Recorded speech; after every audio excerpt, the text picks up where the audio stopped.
Apakasi pele fa mui, banda buana mai dia. Tato tulu i Samoa. Ia waka ngoma yang pole ni mai Samoa ni pari. Apakasi pele fa mui. Please welcome Mr. Star Chong Lee. Ya.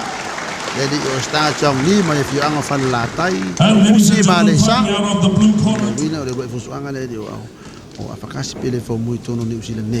Sa fa pele wan fa fa le lan fusu tono Samoa. Ia le wanga i mai au sia le vai tele. Ise su manu fo wa Samoa. Ia o mono fo sempingi no le ko fi fusu sis. Su yapang le nga o Samoa ko ma su ho me pa langi le ko su fo si fe malo fo la vanga ya. Ma competition. Ngaya ya le fa solo ngomai kam makko le mea. I au fusu ngai. Ma yo le ka po mo fusu anga.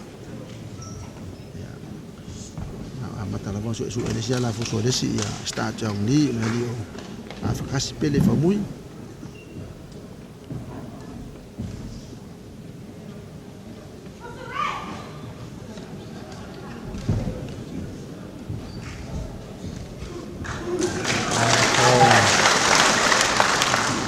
ale maka mai le tu oh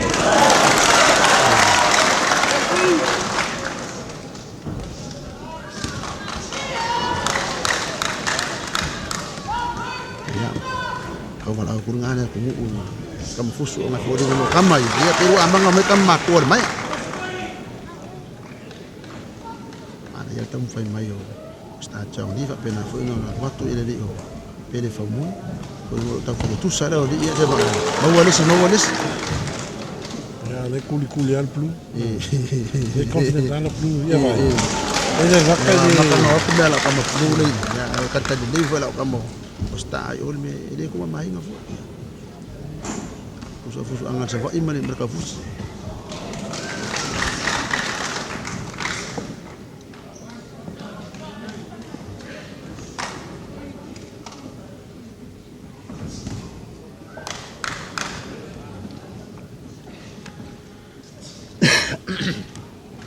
fusu le pulang ali pe ba kwana ia le mo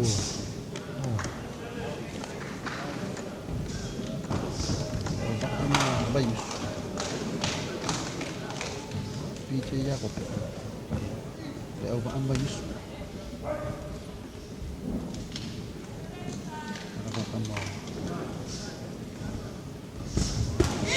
tinha patia pala pas kota just Palangi viewers, you know, we can see that Blue, very confident boxer. I think he's already ahead on the points. I think the red corner is kind of like trying to still suss him out. And, the blue corner comes with a big reputation from Samoa, and you know.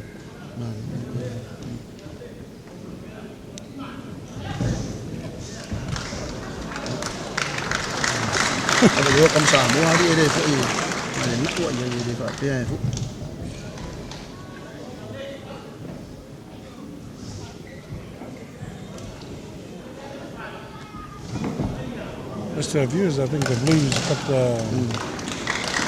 the edge on this fella in the red corner, but you know, the red corner doesn't seem to be worried about being. That's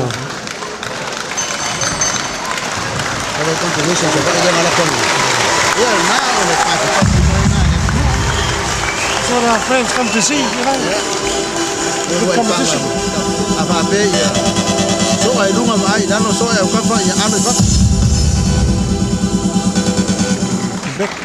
Sahaja beli telefon mui aplikasi. Kita macam orang dua. Kalau nak fusu angam di Star Chong Lee.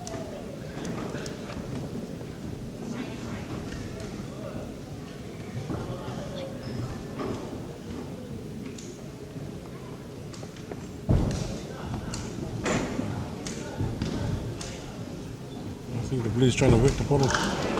Sao mokule. Kami sebab ini ali. Malah dia harus fight me dia. It's all about confidence, isn't it? He's already the red corner's not looking too comfortable. Like I see that's good body shots. Yeah.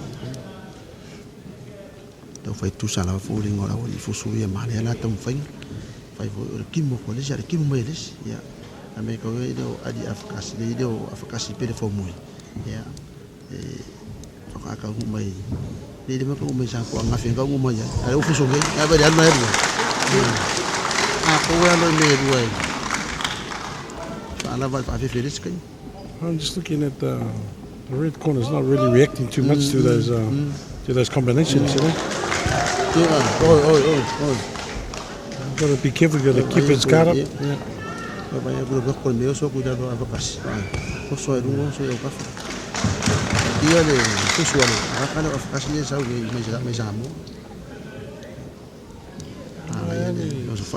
to keep his guard up.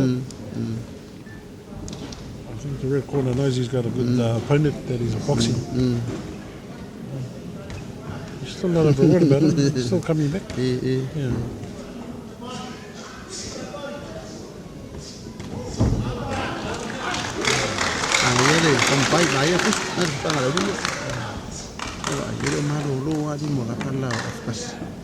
Just setting up all those points as well.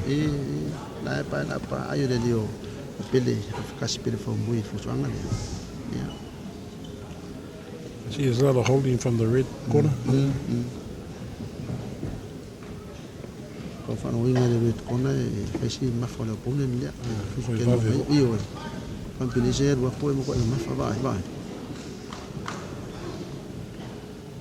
Just the urgency, there's two different, there's one blue going fast here looking for gaps, and the other red just quite happy to throw the odd punch. It's a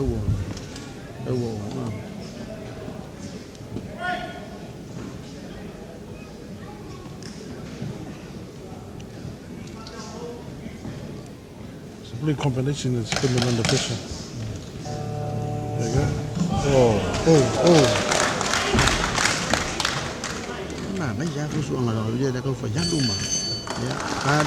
Dong kami sangat dua. Nah, ayah le. Kalau fusuanga le efata bil sanga. Dua tak bil sanga lo toi. Ai mai tau wina le mana yo ta pena ngadi fusa dong dua. Ore dio sta dong ni. Ya masih bol kaku alu Samoa. Yeah, well you can see the blue side's not really sitting there comfortably, you know, confident that he's doing well. The red corner's sucking here, and I think the blue corner's doing a lot more work. And I'd say the blue corner's ahead for the first two rounds. Mai for kamu payah. Ta chong ni, tak bisa ngalong tolu. Au wina le. So angale ba. Afakasi pele for mui mas ta chong ni. Au na tu event pon ni sa boxing promotion. Lang mai la chili cheesesteak. Kau spoke New Zealand. Ta tu le cho 5 tolu ta sipi ai le Samoa News Media Network. Ya male video au production. Ya, bye.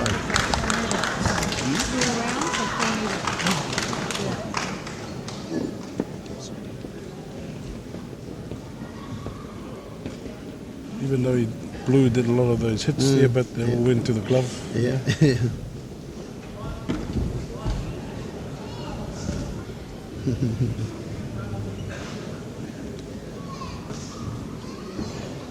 Araya tam fai ngatam fusu lo tau fai fusu ma tam sang nonto.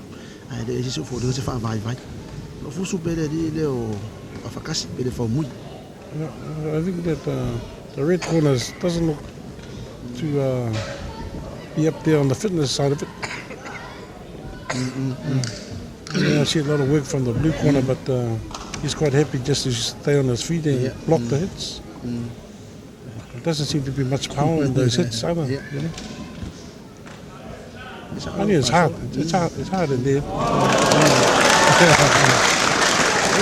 It's not the first time he's been connected, but the red corner doesn't seem to take any notice of being hit, but he's still coming back, you know. Anyway, he's just quite happy just to get through the round. Kaya dah pakaki ka ngala ko ngi, sadi dia ngala ko ngi, mawala o value.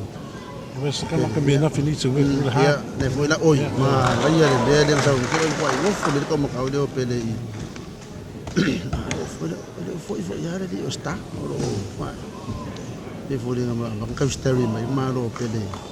Kau fa Muhammad Ali nak mana pe. Fit como me chama. So I'm saying there's not enough power in the red corner. Ada dia nak balik. Itu style. Sao oleh se power ai. Ada show. Connect tapi. Ini fu. But you need that in a boxer, you know, even though when it's tough. Well, you don't want to show no going back. Yeah. Was it the Samoa coming out of him? Yeah. Tapi speed aku ini pun ikut pe kinga ini pe kami sah pun. Yeah, that's a good combination there by the rib. Yeah. Oi, macam ni makan aja. Kan long, kami sang muli oleh soal mata ini ada apa kasih pele pemui. Mai datang tu Samoa. Ya, saya soal ada tu nu sila ni, stajam ni. Pada view anga Papāli'itele tau musim Malaysia. Ya, apa kasih pele pemui pada view anga nama lama baik tu muli sebaik. Some good combinations there. Well, really, maybe the last round, maybe that's what he's waiting for. He's going to try and knock him out of it. Langi saya pele Sarah. Ya, tapi macam fai oleh khusus angkat mata ini ada bahawa apa kasih pele formui mai Samoa kalau malam apa itu muli. Ia macam kalau Samoa ni sini ni start jam ni mereka angkat Papāli'itele itu fusi Malaysia. Mata ini anda fusu angkat una dari situ saya faham fai. Saya masih faham muka ukia dia orang mara ini efek. He has to chase him. Red has to chase the blue, otherwise, you know, it's going to be 4-0. Oi.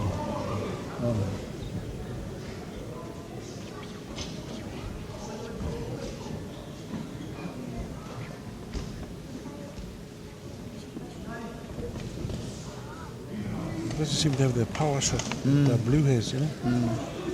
Yeah, like sekali mainly.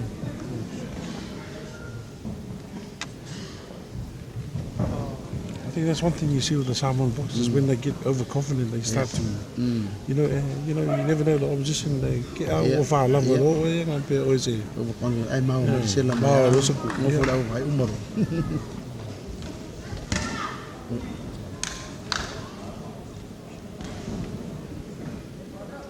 Break. More lunch.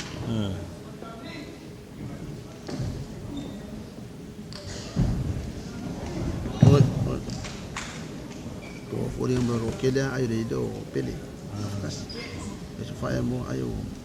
Kini foi air itu kamu sang okey. Kau fa sukari mereka malu pilih balik ni. Musuh. Memang aja. Lalu mereka kasih aku. Mari kui. There's a power. No one more. He needs to put that in the combination. Ya, kau orang fus. Kamu pivot saya lah kalau overconfident doa. Dia fus sudah pun nak makan.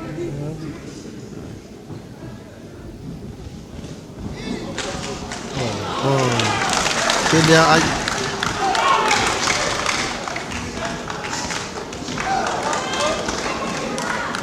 Pilih ayo, pilih mang aja dulu supaya ngan ngepe, man bunga lemah, apa leh dua tu.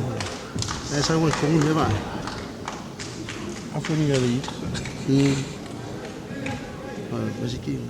Orang kau si pakai dia fusu. Dia anak fusu kau buat umai mau mana kau? Lalu doi, kedong ayu, kami berbiak karun long kedong ayu. Ya, ngalu ya lupa na. Ya, lupa aku ni fai lo kau kium. Last 10 seconds.